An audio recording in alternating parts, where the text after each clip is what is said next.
Soy Amber Mitchell, tengo 18 años y he vivido con mi tía y mi tío desde que tenía 8, cuando mis papás fallecieron. Se suponía que el día que me iba a mudar a Colombia sería el más feliz de mi vida. Pero en lugar de eso, me quedé paralizada en el estacionamiento del banco, viendo mi celular. Invirtieron el dinero de mi universidad en su negocio. Que según esto, nomás sería por un año. Pero después de 10 años de puras promesas que nunca cumplieron, ya estaba harta. Lo que ellos no sabían era que trabajar en su tienda de muebles me enseñó todo lo que necesitaba para lo que vino después. Si estás viendo esto, déjame un comentario diciéndome desde dónde me ves. Suscríbete y quédate para ver cómo le di la vuelta a todo, y cómo enfrenté a quienes intentaron quitarme mi futuro. Mi vida cambió para siempre cuando tenía 8 años. Una noche lluviosa, mis papás, Liz y Frank Mitchell, no regresaron de su cena de aniversario. La llamada llegó a las 11:42 de la noche. Un conductor borracho se cruzó al carril contrario. Al amanecer, ya era huérfana, con las mejillas llenas de lágrimas, abrazando el relicario de plata de mi mamá, mientras los del DIF hablaban en voz baja con mi tía Stephanie y mi tío Greg.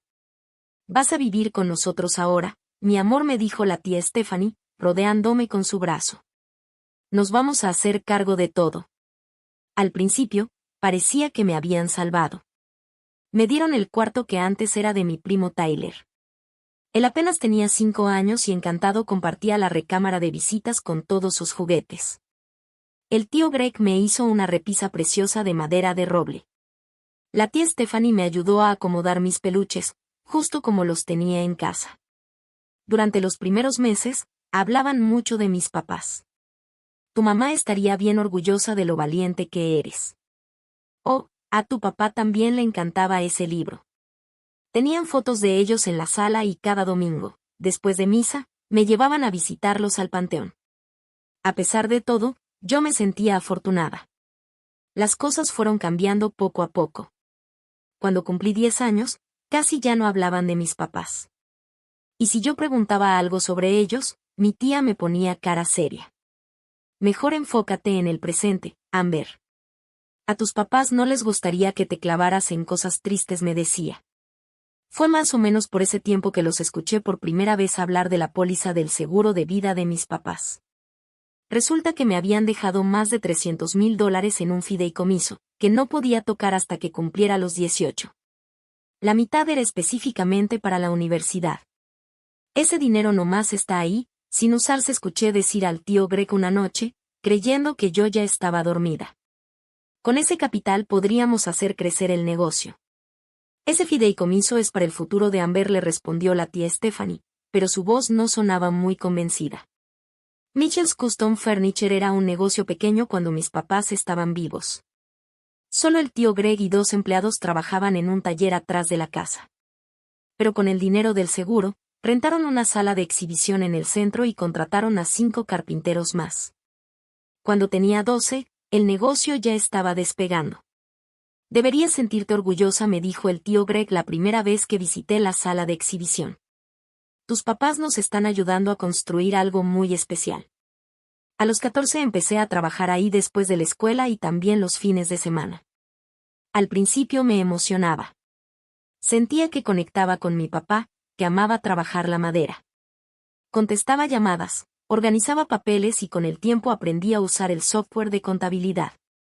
A diferencia de mi primo Tyler, que si recibía dinero por hacer tareas sencillas, lo mío era visto como una contribución a la familia. «Te damos de comer, te vestimos y tienes donde dormir», me repetía la tía Stephanie cada vez que preguntaba si me iban a pagar. «Estamos guardando para tu futuro, Amber. La universidad cuesta caro». Cuando cumplí 16, pedí ver más detalles sobre mi fondo universitario. El tío Greg me enseñó una hoja de cálculo con una línea que decía, «Fondo de Educación de Amber». El número, $152,476.33. «Hemos sido cuidadosos con las inversiones», me explicó. «Para cuando entres a la universidad, con esto te va a alcanzar para 4 años en una buena escuela». Después de eso, me esforcé más que nunca. Mantuve un promedio perfecto, Participé en todas las actividades extracurriculars que pudieran ayudar en mis solicitudes, y seguí trabajando 20 horas a la semana en la tienda. Mi vida social prácticamente desapareció, pero yo tenía los ojos puestos en una sola meta: largarme de ahí. Cuando me llegó la carta de aceptación de Columbia con una beca parcial, las felicitaciones de la tía Stephanie se sintieron forzadas. El tío Greg, en cuanto se enteró, se puso a sacar cuentas de cuánto faltaba por pagar. Nueva York es muy cara, dijo, casi como una advertencia. Con tu fondo lo cubrimos, pero no va a sobrar mucho para que sigas con una maestría o algo así, me dijo el tío Greg. Eso lo veo después, respondí, demasiado feliz como para dejar que algo me bajoneara. Pero mientras más se acercaba el día de la mudanza, más rara se sentía la casa. Había tensión en el aire.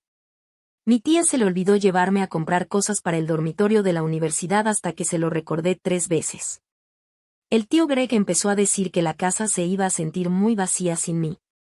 Tyler, que ya tiene 15 y sigue siendo igual de egocéntrico que siempre, fue el único que de verdad parecía contento por mí.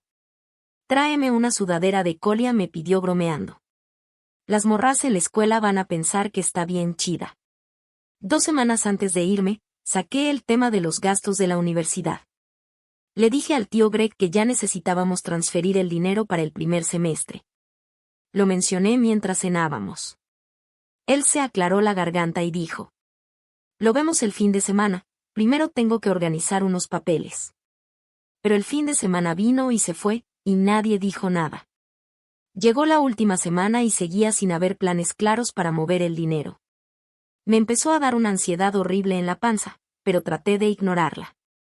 No podían hacerme esto. Llevaban años hablando de mi educación, de cómo todo era por mi bien. La noche antes de la mudanza, hicieron una cena especial con todas mis comidas favoritas. Pero todo se sintió superficial. Mi tía solo me preguntó si ya había empacado suficiente ropa para el invierno de Nueva York, y mi tío me recordó que tuviera cuidado en el metro. Nadie mencionó el dinero. Esa noche me fui a la cama con las maletas listas junto a la puerta, y una sensación horrible que no me dejaba en paz. Aún así, logré dormirme soñando con salones de clase, nuevos amigos y por fin construir una vida que fuera mía. El día de la mudanza amaneció despejado y soleado. Me levanté tempranísimo, ni podía dormir después de las 6 del puro nervio. Revisé mis listas de equipaje una última vez. El camino hasta la universidad iba a tomar como 3 horas, pero antes teníamos que pasar al banco Northeast Community Bank para sacar el dinero del primer semestre.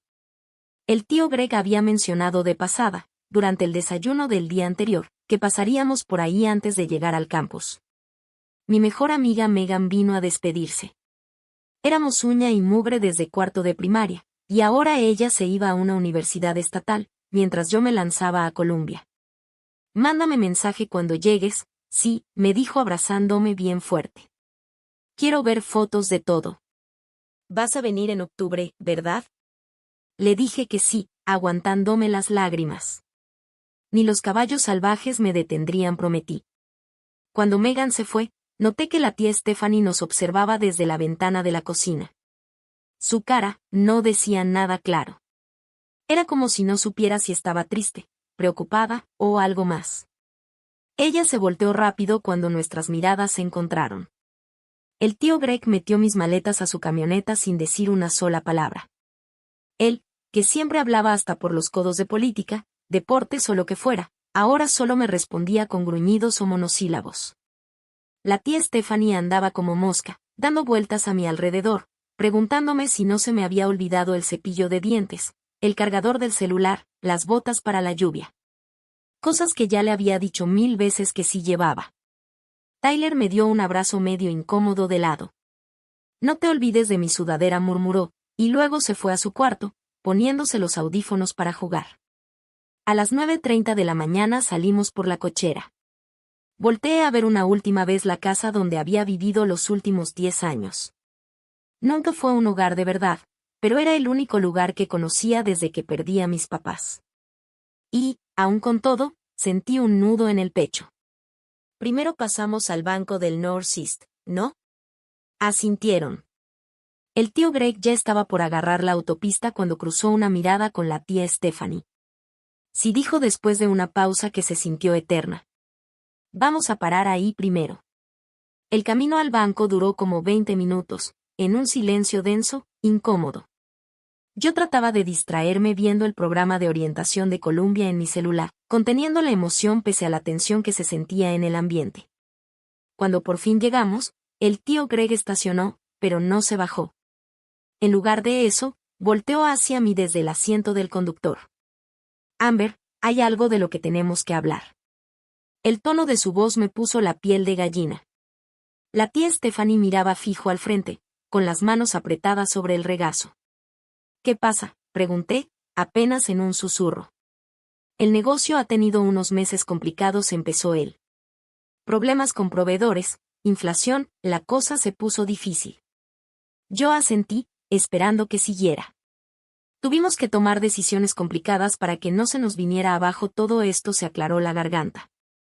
Y los fondos que teníamos apartados para tu universidad, tuvimos que reinvertirlos temporalmente en el negocio. Al principio, no entendí bien. Temporalmente, repetí. Solo hasta que el negocio se estabilice, dijo rápido la tía Stephanie. Quizás un año, o algo así. Un año, mi voz se alzó sin querer. Pero entro a la universidad hoy. En ese momento, la cara del tío Greg cambió por completo. Pensamos que podrías considerar posponerlo un año. Puedes seguir trabajando con nosotros en la tienda y te pagaríamos un buen sueldo. Fue ahí cuando me cayó el 20. Estaban hablando en serio. ¿Me están diciendo que no hay dinero? ¿El mero día de la mudanza? Amber, no seas exagerada, dijo la tía Stephanie. Solo te pedimos que seas un poco flexible. El negocio también es parte de tu futuro. Me empezaron a temblar las manos. Necesito revisar la cuenta yo misma. No es necesario, alcanzó a decir el tío Greg. Pero yo ya estaba bajándome del coche. Entré al banco con la cabeza dando vueltas. Me acerqué al cajero con mi identificación y los datos de la cuenta. El tío Greg y la tía Stephanie se quedaron esperando en la camioneta. Quiero consultar el saldo de esta cuenta y hacer un retiro, le dije al empleado, haciendo todo lo posible por no quebrarme. La cajera tecleó algo en su computadora y luego frunció el ceño. Lo siento, pero parece que tu acceso a esta cuenta fue restringido. ¿Restringido? ¿Por quién?, pregunté, sintiendo cómo se me helaba el estómago. Los titulares principales de la cuenta hicieron cambios ayer por la tarde, dijo con cara de disculpa. Ya no estás autorizada para hacer retiros. ¿Ayer por la tarde? Mientras yo empacaba. Mientras ellos me decían que hoy iríamos al banco. Salí tambaleándome del banco, entumecida, y me enfrenté a mi tía y a mi tío, que finalmente se habían bajado de la camioneta. Me quitaron el acceso ayer, dije. Mi voz sonaba rara, como si no fuera mía. Ustedes sabían desde el principio que no íbamos a venir a retirar nada. La cara del tío Greg se puso roja como un jitomate. A ver, Amber, ¿cuánto tiempo llevas planeando este numerito? Sentí como las lágrimas me ardían en los ojos. Ese dinero era de mis papás. Era para mi educación. Baja la voz, susurró la tía Stephanie, mirando nerviosa a su alrededor. La gente nos está viendo. No me importa, dije. Pero mientras hablaba, toda la fuerza se me fue. ¿Qué podía hacer? El dinero ya no estaba. Mi sueño de ir a la universidad se estaba esfumando frente a mis ojos. Regresé al coche y azoté la puerta al cerrar. Saqué el celular con las manos temblorosas. Tenía que haber alguien a quien pudiera llamar. Algo que pudiera hacer. El tío Greg y la tía Stephanie se quedaron afuera hablando en voz baja varios minutos antes de volver a subirse al coche. El camino de regreso fue un silencio helado, insoportable. En cuanto llegamos, me encerré en mi cuarto y marqué a la oficina de ayuda financiera. Pero era sábado, y solo contestó el buzón de voz. De inmediato mandé correos desesperados a admisiones y a la residencia estudiantil explicando mi situación. Cuando por fin salí de la habitación, el tío Greg ya estaba esperándome en el pasillo. He estado pensando, dijo, con ese tono que usaba cuando creía que estaba haciendo un gran favor. Podríamos ayudarte a meter tu solicitud en un colegio comunitario para este año. ¿Te quedarías aquí, trabajarías en la tienda, y ya el próximo otoño vemos si puedes mudarte cuando todo esté más estable. Me quedé sin palabras. ¿De verdad creía que eso era razonable? 10 años de promesas vacías, y ahora me salía con esto. Me di la vuelta sin decir nada, entré a mi cuarto y me dejé caer sobre la almohada, llorando. Todo por lo que había trabajado. Cada sacrificio. Todo se había construido para llegar a este día. Y ahora, se había esfumado. Como a las 6 de la tarde, mi celular vibró con un mensaje del tío Greg. Deberíamos hablar de los siguientes pasos cuando estés más tranquila. El negocio realmente necesita esa inversión en este momento. Quizás posponerlo un año.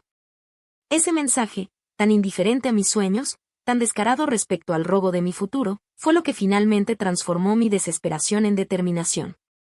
Puede que por ahora tengan el control del dinero de mis papás, pero lo que nunca supieron es todo lo que me enseñaron durante los años que trabajé en su negocio. Esa siguiente hora me la pasé investigando préstamos de emergencia para estudiantes y programas de estudio y trabajo.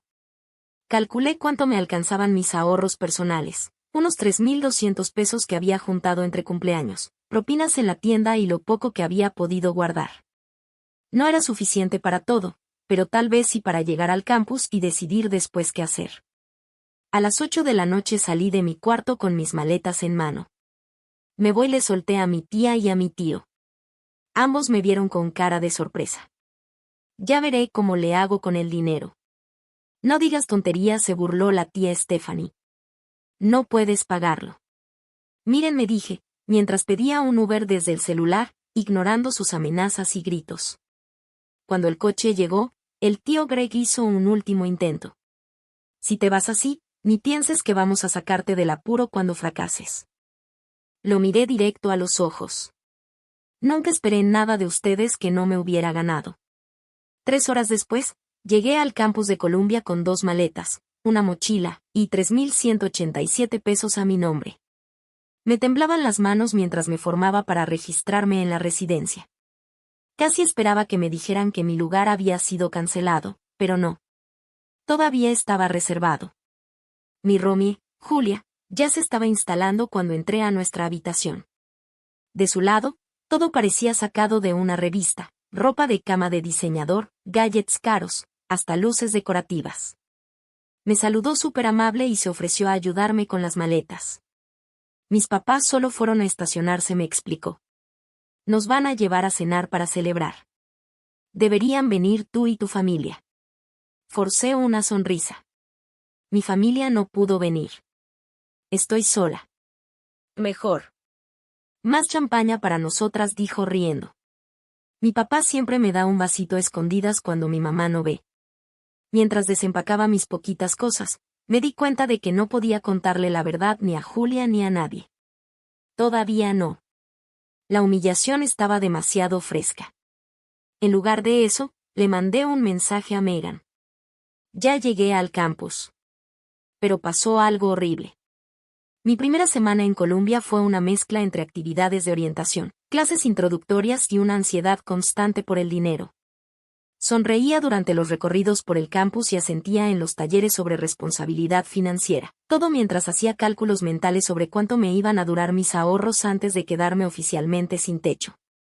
Julia, mi roomie, venía de una familia con muchísimo dinero, del tipo en el que eso de límite de tarjeta simplemente no existe. Era súper generosa conmigo y me incluía en sus planes, insistiéndome en que la acompañara a restaurantes y comidas que claramente yo no podía pagar. Aceptaba de vez en cuando, lo suficiente para que no sospechara. Las otras veces decía que no tenía hambre. Durante el día me comportaba como cualquier otra estudiante de primer año emocionada por su nueva vida. Pero en las noches, cuando Julia ya dormía, me clavaba horas buscando opciones. La oficina de ayuda financiera fue amable, pero no me resolvió nada de inmediato. Había préstamos de emergencia disponibles, sí, pero apenas cubrían una fracción de lo que necesitaba. Los trabajos de estudio ya estaban todos asignados.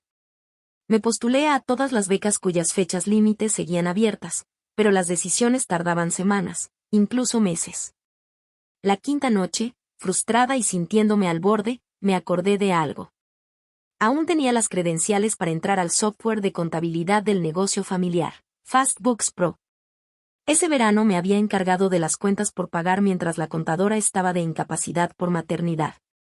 El tío Greg me había creado un perfil de usuario, probablemente nunca lo eliminó. Abrí la laptop, entré al sistema en la nube, y contuve la respiración mientras escribía mi usuario y contraseña. Funcionó. Con el corazón acelerado, empecé a revisar las transacciones más recientes. Al principio solo quería ver si había algún rastro del fondo universitario que se suponía era mío. Pero lo que encontré fue mucho peor. No existía ninguna cuenta aparte para mi fondo. Nunca la hubo.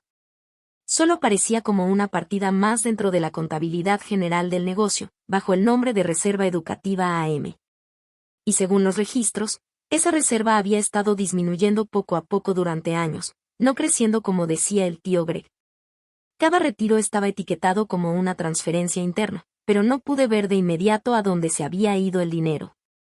Me metí más a fondo, navegando entre capas de cuentas y subcuentas, siguiendo el rastro peso por peso. Como a las 2 de la mañana, lo encontré. Durante los últimos 3 años, conforme el negocio crecía, mi tía y mi tío habían estado transfiriendo cantidades bastante grandes a sus cuentas personales.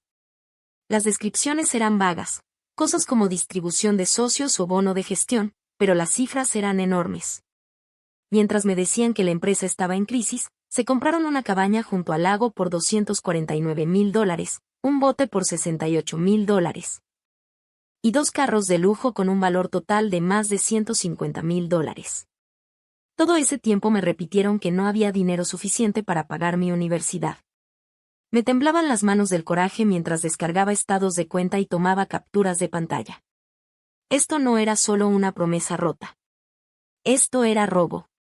Un robo planeado, constante, descarado. Recordé el comentario del tío Greg sobre problemas en la cadena de suministro y me puse a revisar los pagos a proveedores. Sí había atrasos, pero no porque estuvieran mal económicamente. Estaban retrasando intencionalmente los pagos para tener más dinero líquido y poder gastarlo en sus cosas personales. Cuando amaneció, hice otro descubrimiento clave. En la sección de administración de usuarios, vi que mi perfil seguía activo como usuaria autorizada, con el rol de gerente de cuentas por pagar. Todavía tenía permisos limitados para hacer pagos de hasta $10,000, permisos que me habían dado durante el verano, y que nunca cancelaron. Pero lo más importante fue que encontré algo que no sabía. La empresa tenía otra cuenta operativa, en First Regional Bank, separada de la cuenta en Northeast Community donde, según ellos, estaba guardado mi fondo universitario. Y esa cuenta conjunta requería una sola firma autorizada para mover el dinero. Cerré la laptop y me froté los ojos, que ardían por el desvelo y por las lágrimas que no me había permitido soltar. Lo que estaba pensando hacer era drástico, tal vez ilegal. Definitivamente era una bomba que destruiría lo poco que quedaba de mi relación con ellos. Pero ellos ya la habían destruido cuando me robaron mi futuro. Necesitaba más información antes de actuar. Esa misma tarde, me acerqué al asistente de cátedra en mi clase de Derecho Empresarial. Después de que terminó la sesión, le dije con cautela. Tengo una situación hipotética. Marcus, un estudiante de Derecho de segundo año, alzó una ceja, curioso. Si una persona es responsable de manejar un fondo que fue creado para un fin específico, y usa ese dinero para otra cosa, ¿eso es legal? Marcus pareció pensar un momento. Depende de los términos del fideicomiso y de si la persona tiene autoridad discrecional sobre los fondos. ¿Por qué preguntas? Solo tengo curiosidad sobre los límites del deber fiduciario, dije, intentando sonar académica en vez de desesperada. ¿Y qué pasaría si los fondos estuvieran destinados específicamente para la educación dentro de un testamento? Pregunté. Entonces usarlos para otra cosa muy probablemente constituiría una violación al deber fiduciario, explicó Marcus. El beneficiario podría demandar, incluso si es menor de edad. Marcus ladeó la cabeza, observándome. Una vez que ya no son menores, sí, por lo general empieza a correr un plazo de prescripción desde que cumplen la mayoría de edad o desde que descubren el abuso. Me estudió con atención. Esto no suena nada hipotético, Amber. Solté una risa forzada. Solo intento entender mejor los conceptos, dije, fingiendo tranquilidad. Esa misma tarde fui a la biblioteca de la universidad y usé sus bases de datos legales para investigar todo lo relacionado con leyes fiduciarias. También busqué una copia del testamento de mis papás, que debía ser de acceso público después del proceso de sucesión. Después de varias horas, lo encontré. El lenguaje no dejaba lugar a dudas. El 50% de los ingresos provenientes de nuestras pólizas de seguro de vida será mantenido en fideicomiso para nuestra hija, Amber Mitchell. Y deberá ser utilizado exclusivamente para cubrir sus gastos educativos posteriores a la preparatoria. No había ninguna cláusula que le diera a mi tía o a mi tío permiso para invertir ese dinero en su negocio. Tampoco había ninguna parte que les permitiera retrasar el acceso a los fondos solo porque así les convenía. Habían traicionado la confianza. Habían desobedecido los deseos de mis papás. Y, peor aún, habían violado la ley. A la mañana siguiente, volví a la oficina de ayuda financiera. Esta vez, con pruebas sólidas en mano. Le expliqué todo al consejero y le mostré la evidencia de cómo se habían malversado los fondos del fideicomiso. Esto es muy grave, dijo, revisando los documentos con atención. ¿Has considerado iniciar acciones legales? Estoy explorando todas las opciones, respondí con cuidado. Él asintió lentamente. Dadas las circunstancias excepcionales, podemos ofrecerte un apoyo financiero de emergencia mientras resuelves esta situación. No cubre todo, pero te ayudará con los gastos más urgentes. Fue la primera buena noticia que recibí en días. Esa misma tarde conseguí un trabajo de medio tiempo en la librería del campus. El sueldo era mínimo, pero algo era algo. Mientras regresaba a mi dormitorio, un plan comenzaba a tomar forma en mi cabeza. Yo tenía la autoridad. Tenía la evidencia. Y, sobre todo, tenía la razón moral. Esa noche, con ayuda de una plantilla del sitio de apoyo legal de la universidad, redacté una carta de demanda formal dirigida a mi tía y a mi tío. Expliqué las violaciones al fideicomiso, documenté el mal uso del dinero y exigí la liberación inmediata de los fondos que habían sido destinados para mi educación. Adjunté todas las pruebas y la envié a sus correos electrónicos personales. La respuesta del tío Greg no tardó en llegar. Horas después, escribió: No nos amenaces con palabritas legales que ni entiendes. Hemos hecho todo por ti, ¿y así es como nos lo pagas? Haciendo acusaciones absurdas. A ver cómo le haces para pagar un abogado si ni dinero tienes. La tía Stephanie siguió con un mensaje lleno de drama. Nos parte el alma que te pongas en contra de tu familia de esta manera, después de todo lo que hemos sacrificado por ti. Tus papás estarían muy decepcionados. Esa última frase, donde trató de usar a mis padres para manipularme, fue lo que terminó de borrar cualquier duda que todavía me quedaba. Les di una última oportunidad para hacer lo correcto. Eligieron no hacerlo. Y yo también iba a elegir. De forma diferente. Al día siguiente de recibir esas respuestas tan despectivas de parte de mi tía y mi tío, desperté con una calma rara. La ansiedad y el coraje que me habían estado carcomiendo por días se habían transformado en pura determinación. Iba a recuperar lo que por derecho era mío. Ni un peso más, ni un peso menos. Lo primero era asegurarme de tener bien claros los aspectos legales. Usé el wifi del campus para investigar todo lo relacionado con el acceso a cuentas empresariales y obligaciones fiduciarias. Fui documentando cada cosa con cuidado y creando un registro digital que demostraba que estaba haciendo mi parte con responsabilidad. Entre clases, pasé por la oficina de asistencia jurídica de la universidad. Columbia ofrecía asesoría legal gratuita y limitada para estudiantes, aunque normalmente era para cosas como disputas entre roomies o problemas menores. Mi caso se salía de lo común, pero el estudiante de derecho que estaba de turno aceptó revisar mis documentos. Está complejo, admitió mientras revisaba los extractos del testamento y los estados de cuenta. Pero con lo que me estás enseñando, tienes un argumento sólido por incumplimiento de deber fiduciario. Tu tía y tu tío estaban legalmente obligados a usar ese dinero del fideicomiso para tu educación. ¿Y sobre el acceso a la cuenta del negocio?, pregunté, con cuidado. Si todavía aparezco como usuaria autorizada. Ella dudó un momento antes de responder. Eso es más delicado. Técnicamente, si tienes autorización legítima, puedes acceder. Pero aquí también importa la intención. Te recomendaría, de verdad, hablar con un abogado titulado antes de tomar cualquier paso que pueda interpretarse como represalia. Le di las gracias, aunque sus palabras siguieron dándome vueltas en la cabeza. El problema era que un abogado profesional costaba dinero. Y justo eso era lo que no tenía. Esa misma tarde, recibí otro correo del tío Greg. Esta vez parecía dirigido a toda la familia extendida. Decía: estamos muy preocupados por el estado emocional de Amber.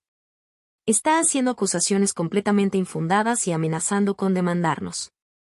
Siempre quisimos lo mejor para ella, pero cada vez se está comportando de forma más inestable. Comuníquense con ella y anímenla a volver a casa antes de que haga algo de lo que después se arrepienta. Ese fue el cierre del correo del tío Greg. Apenas unos minutos después, mi celular se llenó de mensajes de familiares que ni siquiera me hablaban desde hacía años. Muchos creyeron de inmediato todo lo que mis tíos dijeron, sin cuestionarlo.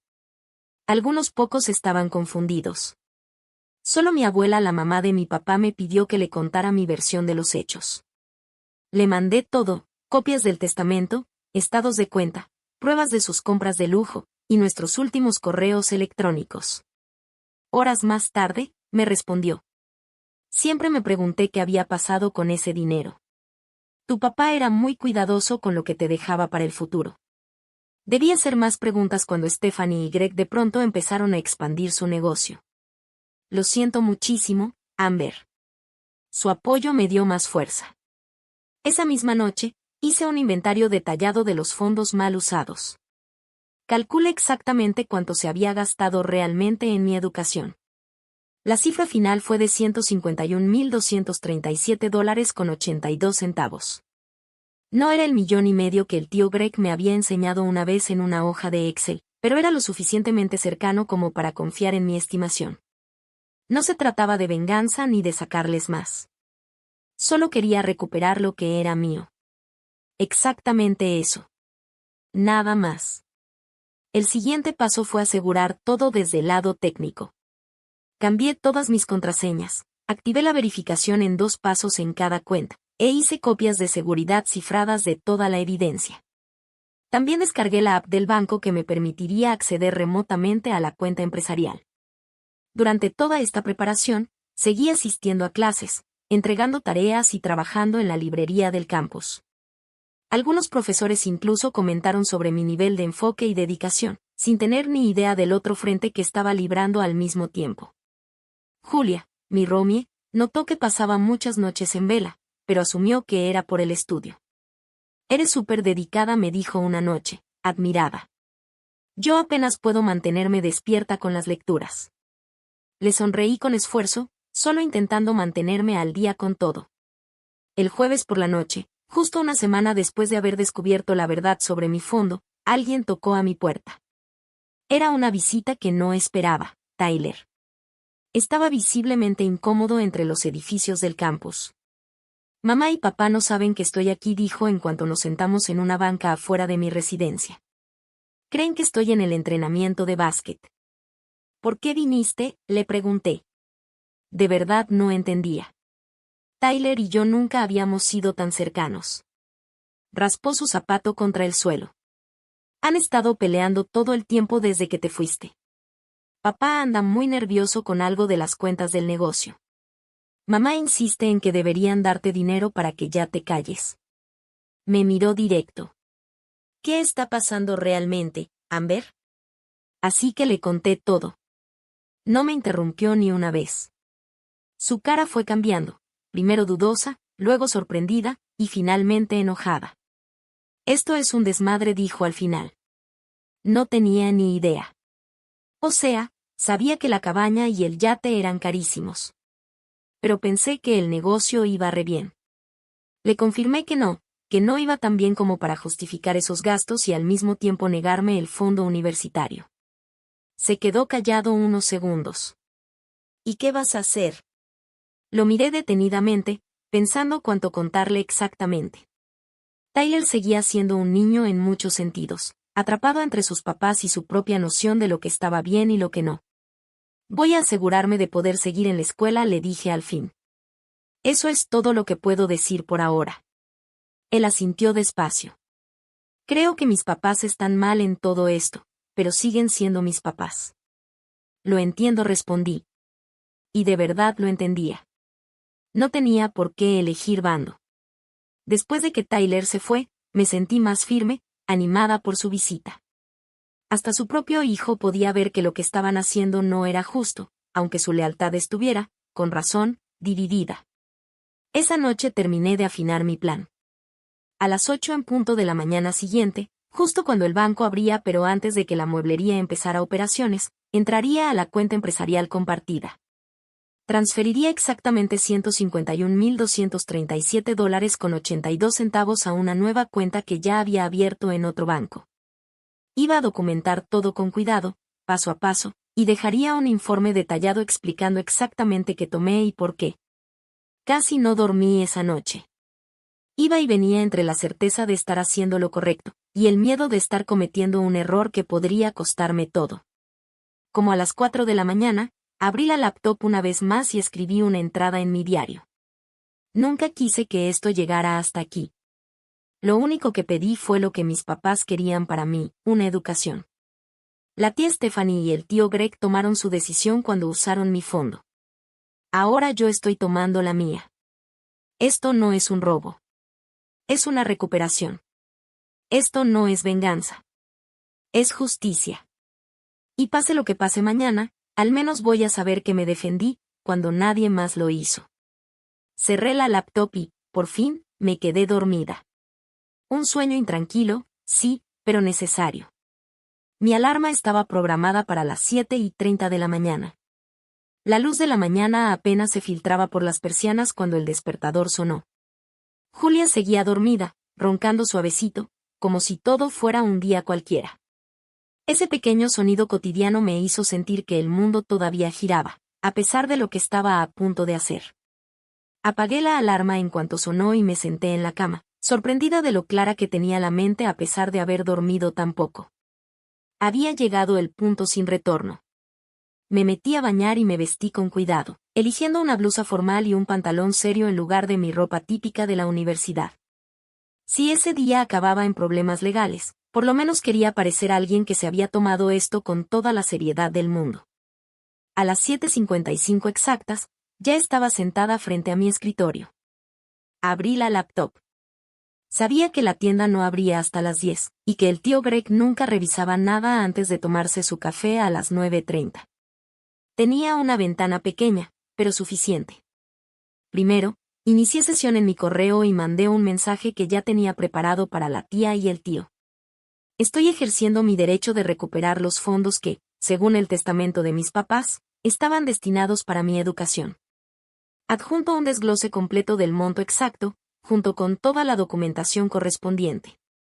Sigo teniendo acceso autorizado a las cuentas de la empresa, ya que nunca revocaron mis permisos después de mi trabajo de verano. No estoy tomando nada que no sea legalmente mío. Ni un centavo más. Adjunté archivos PDF con toda la evidencia que había reunido, extractos del testamento, las cláusulas del fideicomiso. Registros que mostraban el desvío de fondos y una hoja de cálculo con mis cálculos detallados del total. $151,237.82. Después, inicié sesión en el sistema contable FastBooks Pro y creé una nueva entrada en el diario bajo el nombre, Recuperación de Fondos Fiduciarios para Educación AM. Incluí notas detalladas explicando la transacción, con el fin de dejar un registro claro y rastreable dentro del mismo sistema. A las 8 en punto de la mañana, accedí al portal empresarial del First Regional Bank usando mis credenciales que, hasta ese momento, seguían activas. Sentía el corazón latiéndome en la garganta mientras navegaba hacia la sección de transferencias. La cuenta operativa conjunta mostraba un saldo de $382,456.19.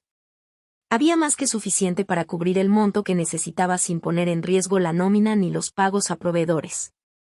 Ingresé con cuidado la cantidad exacta, $151,237.82. Ni un centavo más. En el campo de notas escribí: Recuperación de fondos fiduciarios para educación malversados por KCIF, Michei. Mi dedo se quedó suspendido sobre el botón de enviar. ¿Realmente iba a hacerlo? ¿Había otra manera? Pensé en mis papás. En lo mucho que trabajaron y lo meticulosamente que planearon mi futuro. Pensé en mi tía y mi tío, relajándose en su cabaña junto al lago mientras me decían que no había dinero suficiente para mi educación. Pensé en ese mensaje condescendiente del tío Greg. Quizás puedas posponerlo un año. Presioné enviar.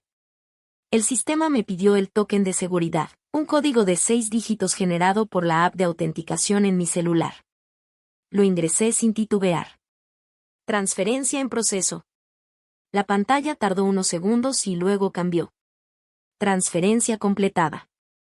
Confirmación almohadilla TR 2023 10 18-78 42. Estaba hecho. Tomé capturas de pantalla de la página de confirmación y las subí inmediatamente a mi almacenamiento seguro en la nube. Después, entré a mi nueva cuenta bancaria para verificar que la transferencia estuviera en proceso. Ahí estaba, entrada pendiente. Eran las 8:07 de la mañana. 7 minutos que podrían cambiar el rumbo de mi vida para siempre. Lo siguiente fue enviar correos electrónicos a los 3 principales socios comerciales de Mitchell's Custom Furniture, con quienes había trabajado personalmente durante mi estancia en la tienda. Tenía sus datos de contacto, y quería que supieran que un tema familiar podría afectar temporalmente las operaciones de la empresa. Escribí algo profesional, claro y sin drama. Existe una disputa relacionada con la recuperación de fondos del patrimonio de mis padres. Esta situación no debería afectar su relación con la empresa, pero, por motivos de transparencia, quiero informarles en caso de que surjan contratiempos a corto plazo. Me aseguré de no hacer acusaciones ni dañar la imagen del negocio. Todo fue cuidadoso, objetivo y sin provocaciones. Finalmente, envié una notificación al departamento de fraudes del First Regional Bank. Por este medio informo que yo, Amber Michei, he realizado hoy una transferencia desde la cuenta operativa de Mitchell's Custom Furniture, en la cual aún tengo acceso autorizado. Esta transferencia corresponde a la recuperación de fondos originalmente asignados para mi educación, conforme al testamento de mis padres. Adjunto documentación que respalda que se trata de una acción legítima de recuperación fiduciaria, y no de un movimiento fraudulento. Es posible que los titulares principales de la cuenta intenten disputar esta transacción. Adjunté las mismas pruebas que envié a mis tíos. A las 8:25 de la mañana, todo estaba hecho. Cerré la laptop, solté el aire lentamente y me quedé esperando. La primera llamada llegó a las 9:42 de la mañana. Era el tío Greg. No la contesté. Se fue directo al buzón de voz. Su mensaje fue una bomba. ¿Qué demonios hiciste? Más te vale revertir esto ahora mismo o voy a llamar a la policía, esto es un robo. Después vinieron 3 llamadas más, una tras otra. No respondí ninguna, pero sí escuché los mensajes de voz. Cada uno más alterado que el anterior. A las 10:17 de la mañana, recibí un correo de First Regional Bank. Acusaban recibo de la documentación que les mandé e informaban que habían congelado temporalmente todas las transacciones de la cuenta comercial mientras se resolvía la disputa. Eso no estaba en mis planes. Mi intención era solo recuperar lo que era mío, no paralizar toda la operación. Pero lo entendía. Era lógico que el banco tomara precauciones. A las 10:30, decidí contestar la 5ª llamada del tío Greg. ¿Cómo te atreves? Empezó a gritar en cuanto escuchó mi voz. Solo tomé lo que me corresponde, le dije, con voz tranquila y firme. El dinero que mis papás dejaron específicamente para mis estudios. Congelaste toda nuestra cuenta, chilló. No podemos pagar la nómina. No podemos pagarle a los proveedores. Esa fue decisión del banco, no mía, le aclaré. Yo les entregué la documentación que prueba que solo estaba recuperando fondos que ustedes desviaron. Una vez que verifiquen todo, seguramente levantarán la retención. Y esto es ilegal. Y es robo.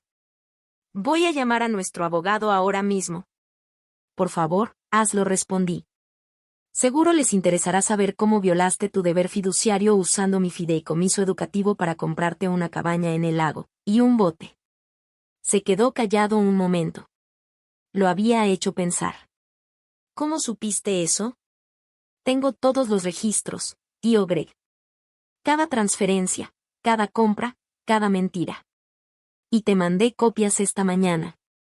Ya eres una malagradecida, dijo con rabia. Te dimos todo. Una casa, ropa, comida. Mis papás pagaron todo eso por adelantado, le recordé. Y tú llevas años usando lo que quedaba. Yo no toqué ni un peso más allá de lo destinado a mi educación. Cambió de táctica. Tu tía está devastada. No deja de llorar. ¿Eso es lo que querías? Un intento barato de manipularme emocionalmente. Tal vez me habría funcionado hace una semana. Ya no. Lo que yo quería era ir a la universidad sin que me robaran el futuro. Lo que quería era que respetaras los deseos de mis papás. Lo que quería era poder confiar en mi familia. Se hizo un silencio largo. Si reviertes esto, dijo al fin, con la voz más baja, podemos llegar a un arreglo. Un plan de pagos para tu matrícula, quizá. No le respondí sin titubear. Ya no creo en tus promesas. Los fondos ya están donde deben estar, asegurando mi educación, tal como lo quisieron mis padres. Esto no ha terminado, soltó, antes de colgar. Casi de inmediato, el celular volvió a sonar. Esta vez era la tía Stephanie. Contesté, lista para lo que viniera. ¿Cómo pudiste hacernos esto?, sollozó. Después de todo lo que hicimos por ti. Solo estoy tomando lo que ya era mío, le repetí, firme. ¿Tienes idea de lo que esto le va a hacer al negocio y a nuestra reputación en la comunidad? Eso depende de cómo decidan manejarlo, le dije. Esto puede resolverse de forma discreta y profesional, o puede hacerse público. Tú decides. Tus padres se avergonzarían de ti, soltó, con frialdad. Esa frase me pegó más fuerte de lo que esperaba, pero no dejé que se me notara. Me mantuve en pie. Mis papás querían que estudiara, le dije. Lo dejaron bien claro en su testamento. Yo solo estoy cumpliendo su voluntad. La llamada terminó igual que con el tío Greg, amenazas, reclamos, chantajes. Pero bajo toda esa furia, noté otra cosa. Miedo. Sabían que los tenía contra la pared, con pruebas de todo lo que habían hecho. Durante el día, empezaron a llegar mensajes de otros familiares. La mayoría se puso de su lado, habían escuchado solo su versión de los hechos. Algunos me escribieron para hacer preguntas, sin saber bien en quién creer. Mi abuela solo mandó un mensaje corto. Sigue firme. Tu papá estaría orgulloso. Al llegar la noche, las cosas escalaron. El tío Greg contactó a su abogado. Poco después, me llegó una carta formal exigiendo la devolución de los fondos robados y amenazando con demandarme. Se la reenvié al servicio de asistencia legal de la universidad, pidiendo orientación. El abogado estudiantil que me había ayudado antes me respondió en pocas horas. Su demanda es débil, considerando las disposiciones fiduciarias que aparecen en el testamento de tus padres. Además, tu estatus como usuario autorizado de la cuenta complica mucho su caso. Aún así, debes prepararte para que peleen esto con todo.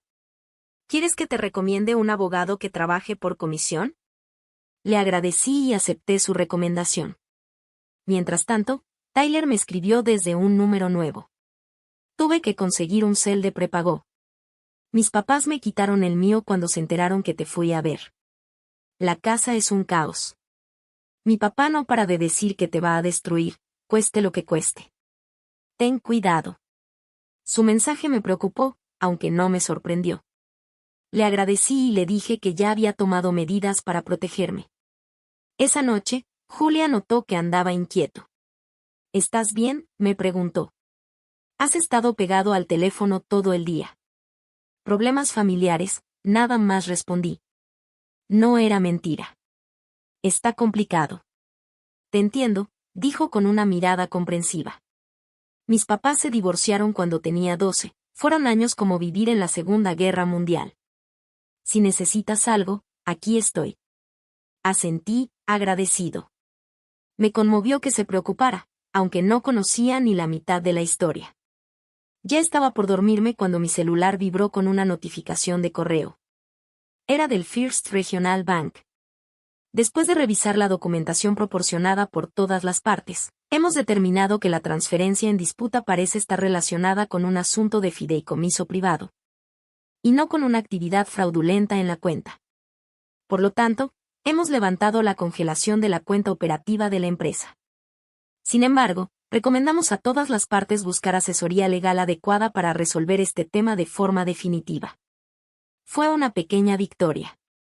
El banco no había revertido la transferencia, al menos no por ahora. Pero yo sabía que la pelea estaba lejos de terminar. El último mensaje del día del tío Greg lo dejó bien claro. Hoy te ganaste a un enemigo poderoso. A ver si Ope College te enseña a sobrevivir lo que viene. A pesar de la amenaza, dormí sorprendentemente bien. Por primera vez desde que me mudé, sentí que tenía el control de mi futuro. Lo que viniera después, lo iba a enfrentar con la tranquilidad de saber que me defendí. A la mañana siguiente, mi celular empezó a sonar a las 7 de la mañana con un número desconocido. Rechacé la llamada y abrí el correo. Tenía 3 mensajes de los socios comerciales de muebles personalizados de Michi. Todos mostraban preocupación por la situación. Marco Díaz, de Artisan Wood Suppliers, escribió: Esta mañana Greg me llamó y dijo que había problemas con mi cuenta. Mencionó que podría haber retrasos en los pagos. ¿Está todo bien en el negocio? Mensajes parecidos llegaron del proveedor de cuero y del socio logístico, lo cual dejaba claro que el tío Greg ya estaba manejando los efectos de lo que había hecho. No era mi intención afectar el negocio, pero era inevitable. Respondí a cada mensaje con profesionalismo, dejando claro que se trataba de un asunto familiar que se resolvería pronto. Recalqué que la empresa seguía activa y financieramente estable. Mientras me alistaba para mi clase de economía de las 9, sonó el celular de prepago de Tyler. Ámbar, esto está de locos, me dijo en voz baja. Papá lleva toda la mañana hablando con proveedores y con el banco. Mamá está llamando a toda la familia, diciendo que tuviste una especie de crisis mental. ¿Estás bien? Me preocupó más cómo lo estaba afectando a él. ¿Y tú cómo estás?, le pregunté. Estoy bien, me voy a mantener al margen. Pero no te llamaba por eso. Mi papá dice que va a ir al campus hoy para arreglar las cosas en persona. Creí que debía saberlo. Se me hizo un nudo en el estómago. Gracias por avisarme. ¿Sabes a qué hora piensa venir? Después de atender una emergencia del negocio. Probablemente temprano por la tarde. Le agradecí a Tyler y de inmediato contacté con seguridad del campus. Les expliqué que estaba en medio de un conflicto familiar por temas de dinero, y que creía que mi tío podría aparecer a confrontarme. No quise presentar una queja formal, pero pregunté si podían estar pendientes. Podemos poner a un oficial cerca de tu residencia esta tarde. Me respondió el guardia. Y si llega y te sientes incómoda, puedes llamarnos a la línea directa. También le avisé a mi asistente residente, sin entrar en detalles, que podría recibir una visita familiar complicada, y que agradecería su apoyo si pasaba algo. Con esas precauciones tomadas, traté de concentrarme en clase. Pero mi mente no dejaba de volver una y otra vez a la posible confrontación que se avecinaba. Durante la hora de la comida en la cafetería del campus, empecé a recibir una serie de mensajes de texto de familiares lejanos. Mi prima Brooke escribió: La tía Stephanie anda diciendo que les robaste, ¿qué está pasando? También llegaron mensajes de mi mamá, mi hermana y hasta de Diane, de quien rara vez sabía algo, todas muy preocupadas por lo que habían estado escuchando. Por favor, llámanos. Luego escribió el hermano de mi papá, el tío Paul.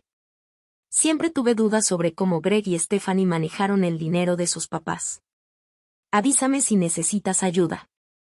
Le contesté primero a él, agradecida por ese apoyo inesperado. Le mandé la misma documentación que ya había compartido con los demás. Su respuesta llegó casi de inmediato. Esto confirma mis sospechas. Tu papá jamás hubiera querido que el dinero que tanto le costó ganar se usara en los juguetes de Greg, mientras tu educación quedaba sin apoyo. Estoy contigo en esto. Ya en la tarde, mientras estaba sentada en la biblioteca entre clases, vi que mi teléfono se iluminaba con una llamada. Era del mostrador principal de mi residencia. Señorita Mitchell, hay un tal Gregory Mitchell aquí que quiere verla, dijo la voz del otro lado. Dice que es su tío. Aunque lo estaba esperando, el corazón se me aceleró. Sí, sabía que vendría. ¿Podrías por favor avisarle al RA de turno, como comenté esta mañana? Bajo en 5 minutos. Guardé mis cosas y me tomé un momento para respirar profundo y enfocarme. Esta confrontación era inevitable, pero yo iba a decidir cómo se daba. Cuando llegué al vestíbulo, el tío Greg caminaba de un lado a otro con evidente impaciencia. Un oficial de seguridad del campus estaba discretamente cerca de la entrada, y mi RA, Jessica, estaba detrás del mostrador. El tío me vio y de inmediato dio un paso hacia mí. Tenía la cara roja del coraje. Amber, necesitamos hablar en privado. Podemos hablar aquí, le respondí con calma, señalando una pequeña sala de espera en una esquina del vestíbulo. Esto es un asunto familiar, insistió entre dientes. No para andar ventilándolo en público. No voy a salir del edificio contigo, le dije firme. O hablamos aquí, o no hablamos. Volteó a ver al oficial de seguridad, probablemente apenas se dio cuenta de que estaba ahí, con molestia evidente, me siguió hacia el área de asientos. Tienes que arreglar esto, empezó de inmediato, con la voz baja pero cargada de enojo. El banco ya liberó nuestra cuenta, pero 3 proveedores están exigiendo pagos inmediatos por tu jueguito del correo electrónico. ¿Nuestra reputación? No se trata de tu reputación, lo interrumpí. Se trata de los fondos fiduciarios que ustedes se apropiaron indebidamente. No nos apropiamos de nada, murmuró él. Manejamos esos fondos como nos pareció, como era nuestro derecho como fideicomisarios. El testamento decía claramente que ese dinero era para mi educación, repliqué. No para sus cabañas, barcos ni autos de lujo. Sus ojos se abrieron apenas un poco. Sorprendido. No tienes pruebas. Tengo todos los registros de transacciones de los últimos 10 años, dije sin pestañear. Cada vez que se movió dinero de mi fondo educativo a sus cuentas personales, cada compra grande. ¿Quieres que te los muestre? Se quedó callado.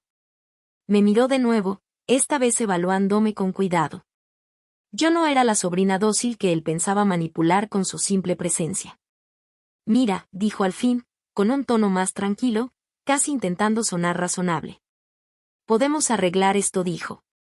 Tal vez nos pasamos un poco con algunos gastos, sí. Pero congelar nuestra cuenta y contactar a nuestros socios fue totalmente innecesario. Yo no congelé tu cuenta, respondí. El banco lo hizo como precaución. Y solo me comuniqué con sus socios para darles contexto sobre cualquier interrupción. Fui profesional. Profesional, se burló. No hay nada profesional en robar.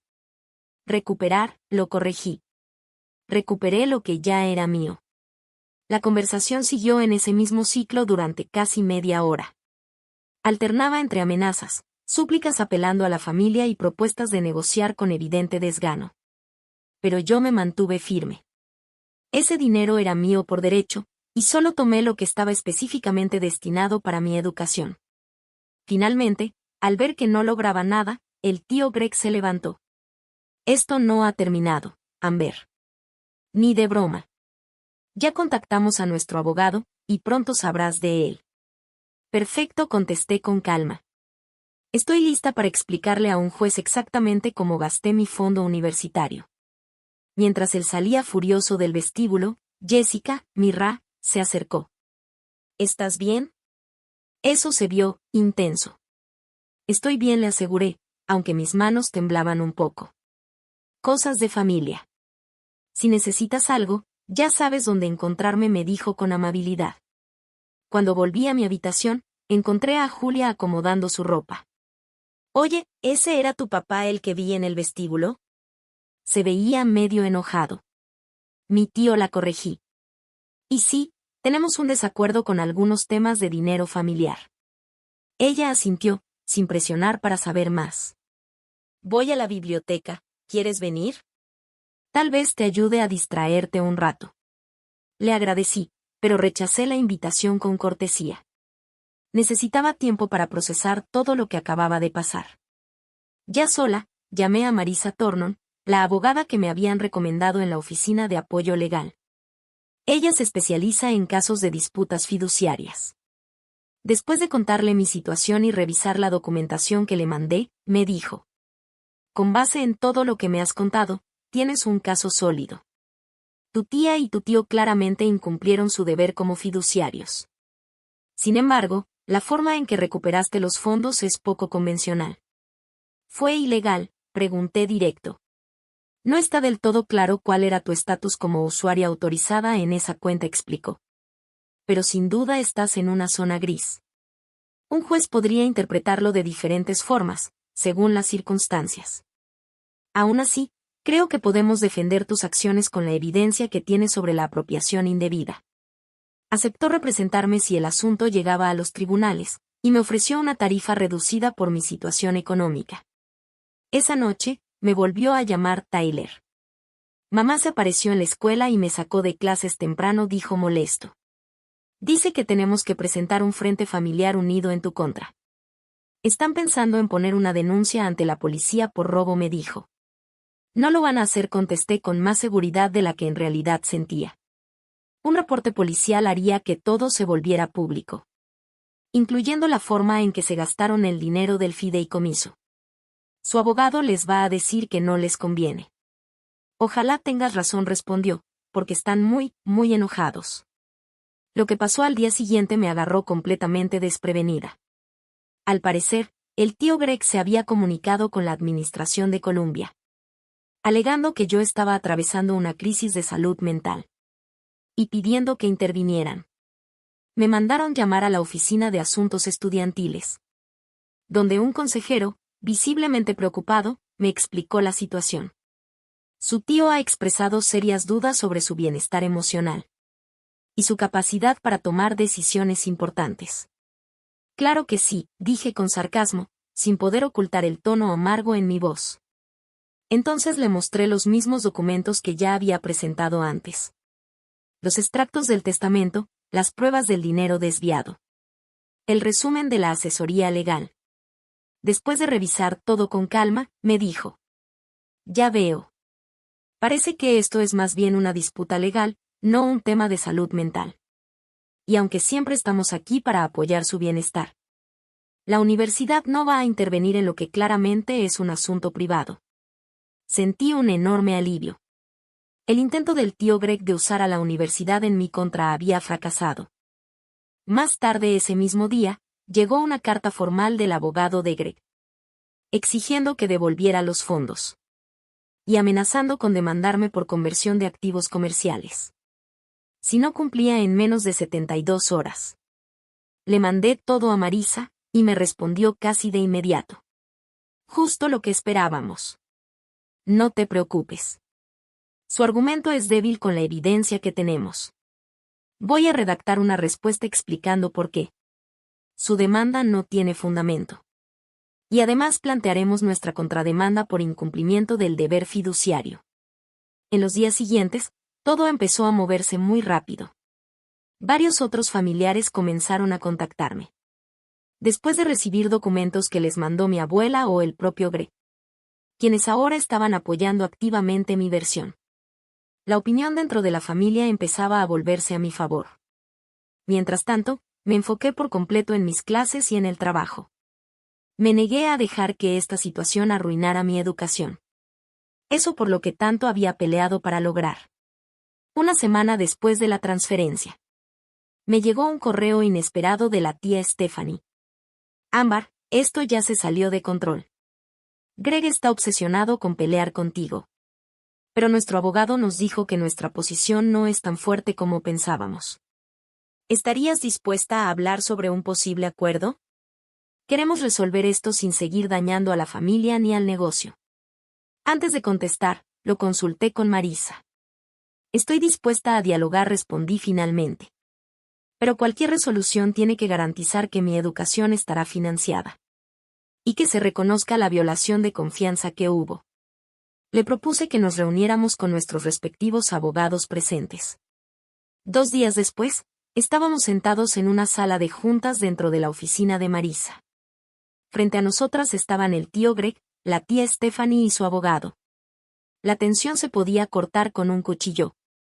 El abogado de ellos fue el primero en hablar. Nuestros clientes reconocen que pudo haber habido ciertas irregularidades en la forma en que se manejaron los fondos del fideicomiso. Sin embargo, mantienen que, como fideicomisarios, tenían cierta autoridad discrecional. Marisa le respondió enseguida. El testamento decía claramente que esos fondos eran para la educación de Ámbar. No existía ninguna autoridad discrecional para usarlos en compras personales o inversiones comerciales.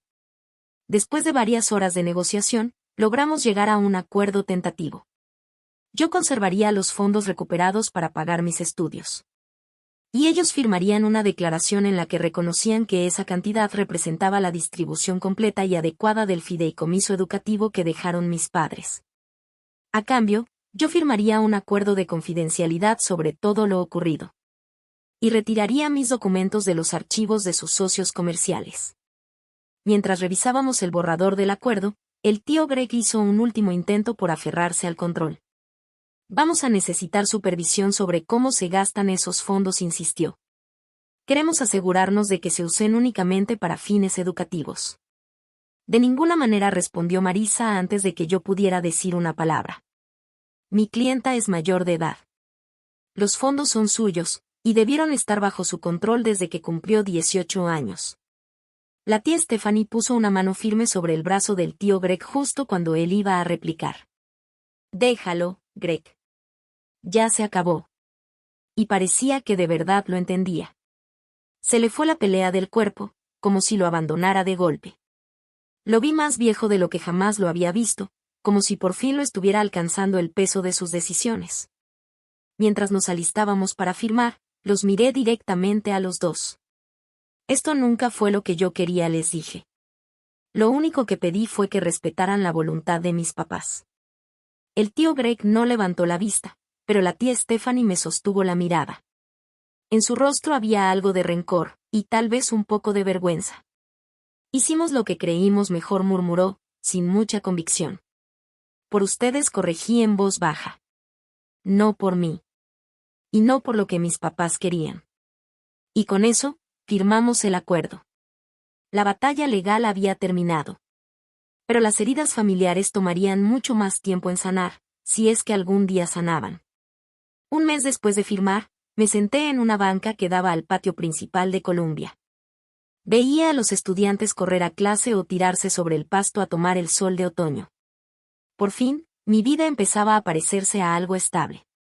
Asistía a clases, trabajaba en la librería, empezaba a hacer amigos y ya planeaba cómo iba a prepararme para los exámenes parciales. Los fondos del fideicomiso de mis padres estaban ahora bajo mi control. Cuidadosamente presupuestados para rendir los 8 semestres completos. Con partidas específicas para vivienda, comida, libros y emergencias. Después de años de incertidumbre, encontré un profundo alivio en esta nueva estabilidad y en tener control sobre mis finanzas. Mi relación con mis tíos seguía siendo tensa, limitada a correos breves y formales sobre asuntos familiares que no se podían evitar. Desde que firmamos el acuerdo, se habían mantenido alejados. Nunca ofrecieron una disculpa, ni mostraron intención de arreglar las cosas. Por lo que supe, el negocio logró recuperarse después del caos temporal, aunque el tío Paul me comentó que vendieron el barco y pusieron en venta la cabaña de vacaciones. Con Tyler hablaba seguido, ahora que ya tenía un celular que podía usar sin restricciones. Al principio él quedó atrapado en medio del conflicto, pero poco a poco fue entendiendo mi punto de vista. Papá nunca habla de lo que pasó, me dijo en nuestra última llamada. Pero mamá comentó algo sobre que aprendieron por las malas lo que significan las consecuencias. Yo creo que saben que la regaron, aunque nunca lo digan en voz alta. Lo más inesperado pasó 3 semanas después del acuerdo. Recibí un paquete de mi abuela. Dentro venía un manojo de cartas, amarradas con una cinta azul ya desteñida. Eran cartas que mi mamá me había escrito antes de que yo naciera y durante mis primeros años de vida. Stephanie, se suponía que debía darte esto hace mucho tiempo, decía la nota de mi abuela. Las encontré la semana pasada mientras limpiaba su ático. Te pertenecen. Leer las palabras de mi madre, sus esperanzas para mi futuro, su confianza absoluta en el valor de la educación, su sueño sobre la mujer en la que algún día me convertiría me hizo llorar. Pero también me devolvió el propósito. Hubo un pasaje que se me quedó grabado. Cualquiera que sea el camino que elijas, mi niña, la educación te abrirá puertas que nada más puede abrirte. Tu papá y yo tuvimos que luchar mucho por nuestras oportunidades. Queremos que las tuyas lleguen más fácilmente, y por eso estamos planeando tu futuro con tanto cuidado. El conocimiento es la única herencia que nadie te podrá quitar. La ironía de esas palabras no se me escapó. Ellos sí lo planearon todo con cuidado. Fueron quienes quedaron encargados de su legado los que fallaron. En las semanas siguientes, empecé a contactar a varios amigos de mis papás que me habían escrito al enterarse del conflicto. Me contaron historias que nunca había escuchado, me enseñaron fotos que jamás había visto. Y me hablaron de mis padres desde un lugar que ni mi tía ni mi tío habían podido ofrecer, como personas, no solo como padres. A través de esas conexiones, empecé a reconstruir una imagen más completa de quienes fueron, no solo como mamá y papá, sino como amigos, colegas y miembros valiosos de su comunidad. El Dr. Harris, el terapeuta que me asignaron en la universidad, me ayudó a procesar toda la maraña de emociones que trajo esta experiencia. Lo que estás viviendo se llama una pérdida compuesta, me explicó en una de nuestras sesiones. Primero fue la pérdida de mis papás, y luego, perder la confianza en las personas que se suponía que debían respetar sus deseos para mí. A veces todavía me da coraje, la neta. Y no solo por el dinero, sino por cómo intentaron controlar mi futuro. Ese enojo es completamente válido, me aseguró el terapeuta. La pregunta es si aferrarte a él te ayuda a crecer, o te detiene. Esa forma de verlo me ayudó a replantearme cómo sanar. No iba a forzar el perdón antes de estar listo, pero tampoco iba a dejar que el rencor marcara mi paso por la universidad ni mis relaciones futuras. Mi vida académica empezó a florecer, a pesar de cómo empezó todo. Mis profes notaban mis aportaciones en clase, siempre pensadas y con fondo. Descubrí que me interesaban especialmente las materias de negocios, derecho y ética. Todo lo que viví con mi caso legal me dio una experiencia real que no venía en ningún libro. Deberías considerar estudiar derecho, me dijo mi profe de economía después de leer un análisis que hice sobre un caso. Tienes un talento natural para identificar los dilemas éticos detrás de las decisiones financieras. La idea me pegó más de lo que esperaba. Quizá algún día podría ayudar a otras personas a manejar esas zonas grises entre familia, dinero y obligaciones legales, y convertir mi experiencia dolorosa en algo útil. Las nuevas amistades llegaron solitas, una vez que dejé de cargar con el secreto de mi crisis financiera. Julia seguía siendo mi persona más cercana en el campus, pero también me llevé bien con varios compañeros que compartían mis intereses en la literatura, las caminatas al aire libre y el voluntariado. Relaciones basadas en la honestidad, no en la necesidad. Y eso se sintió muy auténtico. Durante una sesión de estudio a finales de octubre, me tocó explicarle el interés compuesto a dos compañeros que no lo entendían. Eres buen maestro, dijo Sach, uno de ellos. Mejor que el profe Jenkins, la neta. Tuve que aprender esto desde chico, contesté. Y luego dije algo que un mes antes no me habría atrevido a decir. Mis papás murieron cuando yo era niño, y tener que administrar su fideicomiso me enseñó mucho de finanzas, a veces a la mala. Lo siento mucho por tus papás, me dijo con sinceridad. Pero está padrísimo que hayas convertido todo eso en conocimiento que ahora puedes compartir con otros. Su comentario se me quedó grabado.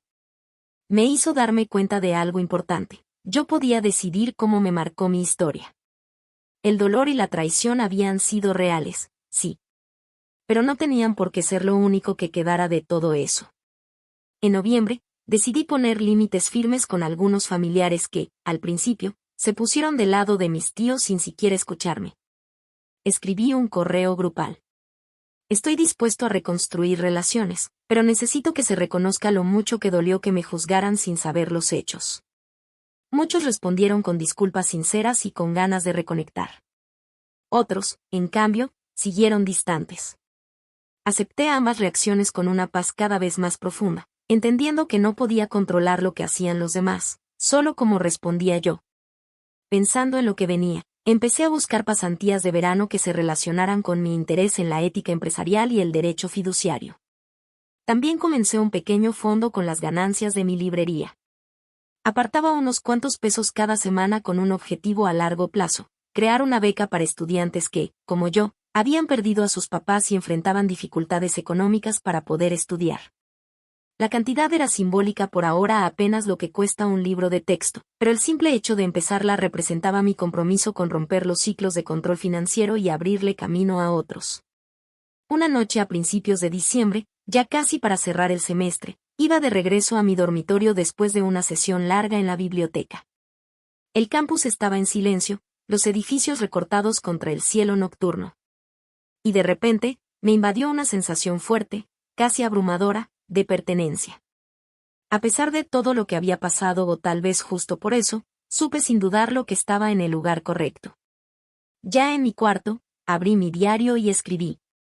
Hace 10 años perdí a mis papás. Hace 4 meses estuve a punto de perder mi futuro. Pero lo que he ganado con esta lucha, no me lo quita nadie. El saber que soy más fuerte de lo que pensé, que puedo defenderme incluso cuando da miedo. Y que soy digna del futuro que mis papás soñaron para mí.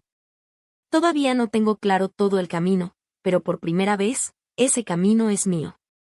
No pertenece a las expectativas de mis tíos, ni a los límites que otros me quisieron imponer por ambición o avaricia. Es mío, hecho de mis decisiones, mis valores y mis sueños. Mis papás me dejaron una educación porque sabían que el conocimiento transforma vidas. Al honrar sus deseos, no solo estoy por conseguir mi título, también aprendí lecciones sobre justicia, dignidad y amor propio que ningún salón de clases enseña por completo. Porque el dinero nunca fue solo dinero. Se trataba de respetar lo que mis papás querían, de respetarme a mí y de entender que todos somos responsables de nuestras decisiones y sus consecuencias. No sé si mis tíos algún día entiendan el daño que causaron con su traición. Tal vez no. Pero yo ya entendí algo muy importante. Luchar por justicia no siempre se trata de castigo ni venganza. A veces es simplemente restaurar lo justo, honrar intenciones que desde el principio estuvieron claras. Y pase lo que pase, voy a enfrentarlo sabiendo que mi valor no lo determina el trato de los demás, sino la integridad con la que decido vivir. Cerré el diario y me asomé por la ventana. Miré el campus, tranquilo bajo la noche, y supe que mi camino apenas comenzaba. Pero al fin lo estaba recorriendo a mi manera. Y tal vez esa sea la enseñanza más valiosa de todas. Así que, si llegaste hasta aquí conmigo, me encantaría saber. ¿Alguna vez has tenido que defenderte de alguien en quien confiabas? ¿Cómo encontraste el valor para hacerlo? Déjame un comentario aquí abajo y cuéntame tu experiencia. Si esta historia te movió o te hizo reflexionar, no olvides darle me gusta y suscribirte para seguir viendo más historias sobre cómo salir adelante y encontrar tu propio camino. Recuerda, a veces las batallas más duras nos dejan las lecciones más importantes sobre la fuerza que llevamos dentro. Gracias por estar aquí. Ojalá mi historia te haya dado un poco de ánimo para lo que sea que estés enfrentando ahora.